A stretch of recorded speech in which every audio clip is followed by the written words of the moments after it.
बौद्ध जिलार 8 नंबर जिला परिषद आसन पर बीजेडी प्रार्थी भाव शेष दिन में नामांकन पत्र दाखल कले सारामणि प्रधान।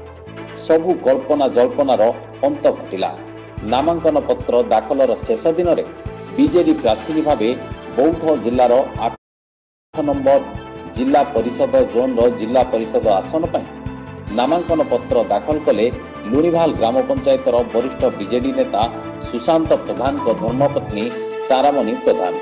सूचना मते गतकाली अर्थात 20 तारीख में बौद्ध जिला बीजेडी पक्षर समस्त 9टी जिला परिषद आसन 8टी जिला परिषद आसन में नामांकन पत्र दाखल करथिया बेले 8 नंबर जोन आसन पर नामांकन पत्र दाखल होई नथिला। तेबे आज बीजेडी प्रार्थी भाव सारामणि प्रधान बौद्ध जिला सदर महकुमा स्थित जिलापाल कार्यालय परिसर में जिला निर्वाचन अधिकारी निकट में नामांकन पत्र दाखल कर जनापड़ी।